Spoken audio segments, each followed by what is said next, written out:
Welcome back to Real Phonies, where we take a love for movies and television and combine it with very little knowledge about movies and television. I'm your host, Christian. Join with me and my co-host, Ian. Hey, what's up, guys? Joseph. It's me. Jehu.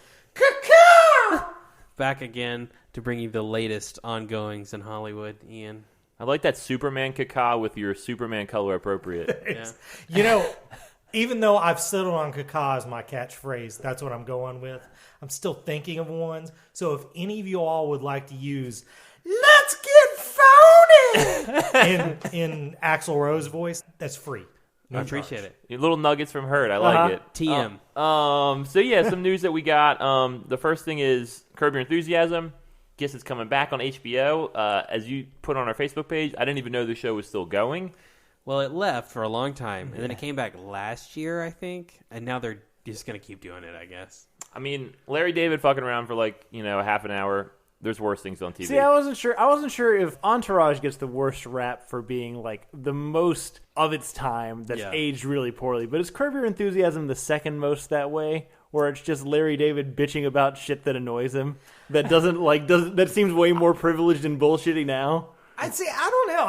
I think his It was winning always Emmys and stuff. Sticking his foot absolutely in his was. mouth, always finding the worst possible way to get into any situation is timeless. It's like Michael Scott, but not cute. Yeah. I mean, that's what Seinfeld is. I mean, Seinfeld aged well. It's not far off from Seinfeld. Seinfeld, I think, is still timeless. Yeah, totally. but honestly, I haven't gone back and I wasn't a huge fan. I watched a couple of the seasons, but I fell off early on. I just don't like that style of humor where it's just like you're just constantly Uncomfortable. in cringy situations. Yeah. I hate that shit. I've watched sporadically. I keep meaning to watch I don't know if it's a whole season or a series of episodes where they do the Seinfeld reunion, but I still haven't done that one. I'm glad it's coming back, but I still have a bunch of old episodes to watch. So I've never watched a lick of Curb Your Enthusiasm. I have watched Seinfeld, and I have watched Larry David's episode. We're all fans of Seinfeld, though, right? Yeah, Comedians in Cars. That's it. Yep. I have no was experience with it. was this Comedian in Cars where he told the story about he just in the middle of a bit decided this isn't good and walked off stage? No, not on the episode I saw. I don't think. I could be misremembering. I think it might have been some podcast or something I listened to, or someone talking about him. But he was bombing, and the usual rule is when you're bombing, you just keep going. But he was bombing, and he was like, "Hey, fuck it," and just walked off stage. Really into that. So yeah, we'll see. Next thing is for the Rise of Skywalker in IMAX. They're going to do Christopher Nolan, like he's done in the past, release a prologue, kind of like a few-minute clip of the actual movie. He did this for Dark Knight Rises and The Dark Knight. I don't know if he's done... Oh, and he did Dunkirk. Did the first few minutes. Was The Dark Knight the bank scene? Yeah, the Joker bank scene, and then the Dark Knight Rises was the plane heist. Fuck, those are good teasers. Yeah, heck yeah. So Those really are. and I remember the Dunkirk scene being like pretty gripping. So this will probably be something cool. This has a very mysterious. I don't know. They're not releasing a lot of information about this movie. Yeah, we know the cast is John David Washington, who's from Ballers and BlacKkKlansman, Elizabeth Debicki, Robert Pattinson, Michael Caine.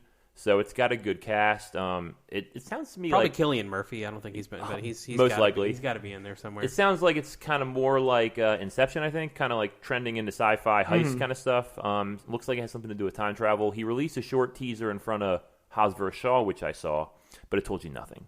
It was just John David Washington looking at some broken glass. That never went online. They're saying this also won't go online, so we'll see.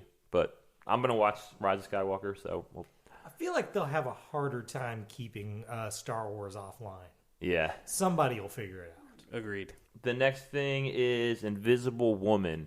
Not to be confused with Invisible Man. The Handmaid's Tale girl. I always forget her name. The one from Handmaid's Tale who starred in Elizabeth. Elizabeth Moss, right? Elizabeth Moss. Yeah. So this is Elizabeth Woman, and it's directed by Elizabeth Banks. There's a lot of confusing words. You're not wrong. And I guess she's hot off Charlie's Angels. Hot is a strong word here. A historic flop. I mean, we showed that movie for 1 week. And we literally some days zeroed out the entire day. Like, nobody watched that movie. And I'm talking like I've seen flops. Like, that was one of the worst flops I've ever seen. Like, nobody watched that movie. So I don't know how she got another one so quick. But it must be a good idea. It's an original script I think she's writing that she pitched. It won't be connected with Elizabeth Moss's Invisible Man. They're not doing like a dark universe anymore. What do you guys think? I'm going to say the exact same thing I put on our Facebook page when I posted it, which is there are hundreds of women who deserve more opportunities and have probably been denied major studio projects simply because of their gender. And then there's Elizabeth Banks. Yeah. She's not one of those people. No. In fact, she keeps getting jobs, even though she's just timelessly proved. What has she done? She's terrible. Just Pitch Perfect. She directed Pitch Perfect 2 and Charlie's Angels. That's it. That's as far as I know. She didn't do Pitch Perfect 3, did she? No. Okay. I feel like she must be in real life really likable. Yeah. You know, or a great salesman. Yeah, because historically, podcasts, canon, I am not a fan. I am anti Elizabeth Banks, but she just keeps getting shit in some way that makes me think she must be nice to be around. What is she most famous for? I remember from Zack and Miri Make a Porno, but that's what I like her the most. Yeah, but what else? She's in. I mean, as I've said many times on this podcast, she was the worst part of a really good show and a really okay show. Yeah. I know she's in Hunger Games. She's the dresser. Yeah, I don't know how she got on the map, but... I mean, she was in she's Scrubs. Here now. I don't know what she was in before Scrubs, but I remember I feel like she Scrubs. was somebody before that, but I can't remember what it was. But... I'm still reeling at the fact that her and Parker Posey aren't the same person. That has confused me for years. Parker Posey, I much prefer. Parker Posey's awesome. Every time I see her, I'm delighted. Yeah. Elizabeth Banks, I'm the opposite of delighted. I mean, that's part of my problem is I'm not sure what I've seen which one is Parker Posey and which one is Elizabeth Banks. They're the same person. Oh, Spider-Man, the Elizabeth Banks. Was she in anything before? I mean, that was like a... It is funny because that is the one I agree with you on, because every time she's not, I think I've already said this on this fucking podcast before, but every time in those Spider-Man movies, she's not Parker Posey, I'm disappointed. Wait a minute. Like Elizabeth Banks is in the Spider-Man movie? She's Betty Brant. She's Betty Brant. Oh, She yeah. works at the Daily Bugle. I was like, where are we going with that? I know we've done this exact bit before. Yeah. Whereas Parker Posey is in Superman Returns. So, they both checked off the comic book thing. Yeah. So, we'll see. I don't know. It's a real Luke Evans and Orlando Bloom situation. The next thing is we wanted to have there's some stuff going on about Superman. Basically, DC and Warner Brothers have admitted they don't know how to do the Superman character as a movie. This is still rumored. This is, there's not like Warner Brothers hasn't officially released a statement and be like, we don't know the fuck we're doing, but, it would be the worst marketing move of all time. Yeah. There's a bunch of information that came out. Like they said, Michael B. Jordan came in and pitched a Superman idea to him. They also said, I hear that J.J. Abrams is talking about doing the meeting for Superman. And then I hear that Suicide Squad's going to be R, and they want to take everything in kind of like the Joker direction, which is like the opposite of what they should do. Yeah. But I don't know. Like, what are you guys thinking about all this?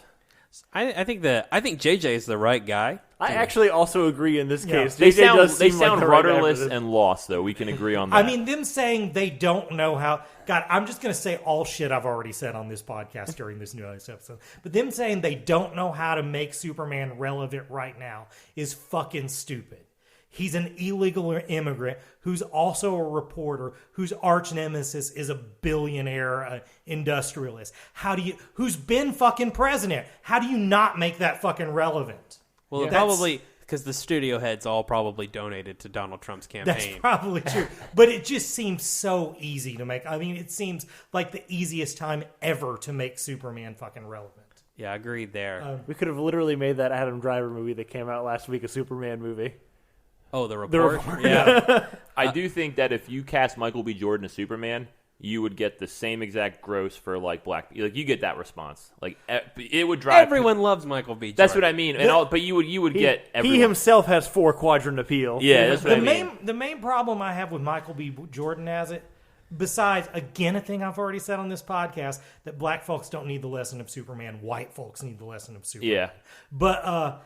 Michael B. Jordan always just seems vaguely angry, and that's not good for Superman. I don't know if that's true. I think he can. Well, he can also play like the affable. He plays tough characters like Creed and like Killmonger. But I think you're right. Well, that's not how he started. His Johnny Storm is like. No, but I'm angsty. But you're right. But Wallace is like a really That's happy. What I was gonna say. But and also his character in that fucking superhero movie with Chronicle. Chronicle. Thank you. Yeah. He's also like the like likable popular kid. I would like that because if they did that, recast Superman as Michael B. Jordan, a black actor, everything would be thrown out the window. James Bond could be anyone going forward at that point, because that's about as like, going back, it's been tradition, it's always been a white guy. At that point, you could do anything. And I feel like it would break a mold, you know what I mean? If they were going to do it, when the New 52 launched, they redid Superman's origin like they do all the fucking time.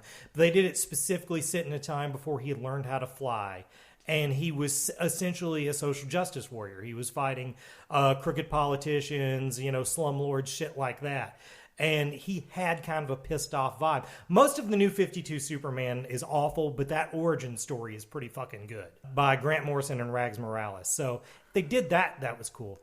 But also, I read a pretty cool article this week of someone's like, man, if you want Michael B. Jordan as Superman, you should cast him as Icon, which was a character that I think DC also owns. It was creator-owned at one point, but I think they own. But it's essentially a black Superman that he's an alien who lands on Earth during slavery. And he imprints on a black slave as mother, takes on the appearance as a black man, but basically just lives behind the scenes for years and years and becomes almost like a conservative. And then he, sort of wakes up when he gets robbed or gets attempted robbed by a young black woman, and he sort of takes her on as his sidekick and becomes a superhero. And it did some really cool, that whole line of comics, it was called Milestone. They did some really cool inclusive stuff 20 years before people were talking about inclusive. So I would rather see Michael B. Jordan in something like that. But I heard a podcast. Isn't there a silver-suited Superman that's like... There's a version of him that's already black in the comics, right? Yeah, Earth 23, Calvin Ellis. Yeah. He's essentially Obama as Superman. That's also... I don't know if I would think Michael B. because he's president. Yeah. I don't know if Michael B. Jordan would be good cast for that, but I would mark the fuck out for if they did a movie on that. It'd be I've always thought Sterling K. Brown should be that version. That would be dope. That would be super dope. Back to the more Warner Brothers central. The thing, what's spawning all the JJ rumors is JJ signed this huge mega deal with Warner Brothers, and as soon as he's done with Rise of Skywalker, he's saying he hasn't taken a meeting yet. But the guy, to be fair, doesn't really know how to make original shit. Right. He knows how to adapt shit. And he would be the right guy for it, I feel like, because of that. But he also doesn't know shit about comics. That's true. So it's tough. Like, yeah, he seems to me to be the right choice for it. But I don't know. Is there anybody else that comes to your mind right off the bat?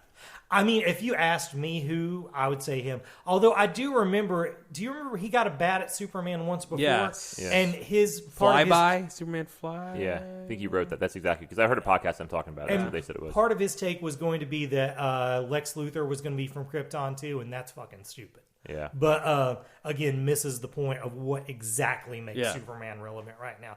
But I doubt he would do that in 2019. I don't know how WB says they don't know how to do a Superman. Like, they haven't put a good person behind it. Like, think about the directors for the recent Superman movies. Bryan Singer, not great. Zack Snyder, well, I mean... not great. Like, put, maybe a JJ, someone who's done something. Like, none of these people, Bryan Singer, what he did The Usual Suspects, and then everything after that's pretty trashy. Well, they could take the characters that they did in either Superman Returns or Man of Steel and just put that in a fucking good movie. That's what I mean. And that would probably be relevant. People mostly just like watching shit that's good. Yep. They don't really think about, oh man, is this shit I'm watching right now relevant? Yep. No, they just want to be entertained, and they haven't made a entertaining Superman movie since 1980 fucking two. Like, you know who would be great? The Russo brothers. Oh, yeah. If the Russo brothers did a Superman movie, the way they nailed Cap, they would knock it out of the fucking park. Okay, two things. Number one, it's so funny they asked the question if he's relevant, and fucking Captain America is more popular now than he ever has right. been. Ever. And Captain America is a way harder concept to put on film, and they fucking nailed that shit. Yep. The second thing being... what will make a movie good is Superman proving that he's fucking relevant in the modern... Like, that absolutely is a concept we want to see. You make that the plot of the movie, exactly. So. It's mind-boggling that... WB has bungled this going back 20 years. The last good decision they made was Chris Nolan, and that's it. That's what I mean. Like, they've bungled this whole thing for 20 years. Other than the Chris Nolan trilogy, nothing they've done is good. One thing I was thinking about, though, the thing that most people hate about Superman Returns, that they made him a dad. Yeah. Superman is a dad now. They could very well just continue on with that, and it'd be fine. Like I said, I like Man of Steel, but they haven't done much with it. Yeah. Man of Steel's not there's definitely flaws in there. I like Shazam. I thought Shazam was a fun movie. It's weird to me that you can look at the character of Billy Batson in Shazam and be like, that guy belongs. But Superman, no, we don't want him around anymore. We have no idea how to do that. Yeah, it's fucking stupid. So, I'm going to slap somebody. We'll see. I'm sure they'll fuck it up a couple more times before next week. I really don't think I'll live to see another good Superman movie. I really don't. You guys come tell my grave about it. Yeah. I mean, I'll be honest with you, I didn't think you'd live till now. So. I know, that's true. And then Rian Johnson has said he wants to direct an episode of The Mandalorian Season 2. If he was asked, he said he'd do it in a heartbeat. I am long said on this podcast, Rian Johnson has ruined Star Wars completely and fully. So I think that would be a bad choice. But I watched Knives Out the other day, and I liked it a lot. So I'm softening my heart a little bit for Rian Johnson. But I think he'd be a really good fit. You know what he want? He would want to take the Mandalorian to fucking Cantino Blight and ride those fucking whatever horses or something. I don't think he would, because he also had, a strong sort of Asian cinema influence in some of the plot thing, and I think he's going to love this samurai shit they've got. Yeah, it definitely seems more his vibe just altogether than like a mainstream Star Wars film. And also, as far as TV directing, he directed. What is it, the third to last episode of Breaking Bad? Yeah, he did a lot of Breaking Bad. I thought he just did the one episode of Breaking Bad. I mean, he was like not a showrunner, but he helped. Yeah, he was like an executive producer on it. That's how he kind of came through. But it was the big climax between Hank and Walt in the desert is the one that he directed. That's a great fucking. That's a great episode of a great show. But I don't know. I just feel like the darker, grittier, whatever of this series is much more his vibe than. Yeah, Star Wars. He can't fuck Star Wars in 30 minutes. Yeah. You know what I mean? Yeah. Right. What sure can in 2 hours and 58. Whatever that movie is. All right, so last thing is they released a teaser for the trailer, which I hate as a principle. I hate that we're talking about this. I need to stop this. But for the new James Bond movie, No Time to Die, another bad title. They need to get new title people in Hollywood. I think No Time to Die is just as good as any Bond. But that's what it's a generic. It's a pretty standard Bond. It does sound like it could be any of the Pierce Brosnan. Yep. Yes, 100%. That's exactly what it sounds like. And this is the one starring our favorite Bohemian Rhapsody singer. Rami Malek is the villain. Yep. Kind of all the same crew back. And then Latasha, I don't know her name, but she's in Captain Marvel as her best friend. She's playing the new Latasha Lynch. She's playing the new 007 after he retires. So she's the other new face. And it looks cool. There's miniguns in the car. That was my only takeaway from the 15 seconds we saw. Trailer comes out Wednesday, so we'll probably talk about it fully next week. You guys ready for a new Bond? I mean, again, going with shit I've said on this podcast many times before. Daniel Craig's the only Bond for me who bats 1,000. Yeah. I have things I like about every Bond, but all 4 of his Bond movies have been really good to me, and some of them great. This is Cary, I can't say his last name, who directed Fukunaga. True Detective and Beast of No Nation with Idris Elba. So I mean, this guy, he's batting 1,000, I'd say. I mean, I haven't seen him do anything bad, so. Could be good. Yeah, there was so much drama behind the scenes. I know. He for got sure. hurt, and it was pushed back a bunch, and we had Danny Boyle. So this movie feels like it should be Don't remind me what we could have had with Danny Boyle. The Danny Boyle thing is the only part that worries me, because I wonder why he dropped out, and he's a guy I respect. Yeah, I mean, it seems like this is not going to be a great movie. That's what I feel like, It's going to be fine, and we'll talk about it. It'll probably be better than Transformers, but it's not going to be like a super memorable one. That said, I'm so stoked to just watch the credits to the end and listen to the Bond theme again, because that's my favorite part of going to a Bond movie. Who do we think is going to get the new Bond song? Ooh, that's a good question. I don't know. Is there a hot British pop star right now that we don't know about? I mean, isn't Harry Styles, is he British? Oh, shit. Ooh, Harry Styles is a good choice. The only thing that makes me That's think a it good- wouldn't be is because it was a dude last time. Yeah. I really wish they would have went. I'm sure at least one person to my left agrees with It's me. me. I know. Adele I wish they Foley. would have went with the Radiohead theme on for Spectre. I mean, you can still go on YouTube and watch somebody sync it up to the good. opening credits. Wasn't it And Sam it's just Smith as for good. Spectre? It was. And that was a bad song. I don't hate that song. I think that song was great. I just think the Radiohead song was better. Adele should. They should have just kept Adele going Just forward. fucking double dip and go back to Adele. Yeah, Adele. I mean, you're never She going to beat killed that. it. Yeah. You're never going to beat that. So, we'll see. And that's the news. Fantastic. Well, cool. Join us a little bit later this week. We're going to be taking on Martin Scorsese's new film. It's actually been out for a little bit while, but just got released onto Netflix so that the masses can see it. The Irishman. It's got all the big hitters from Goodfellas and previous. I heard on a podcast this is Scorsese's Avengers movie, and I can see that. A lot of famous people. Epic, long. Something like that. Anyway, but we watched it, and we want to tell you what we think about it. So join us a little bit later this week for that. In the meantime, thank you guys for listening. If you want to get in touch with us and tell us any the news that we missed or what title you think should have been picked for the new Bond movie.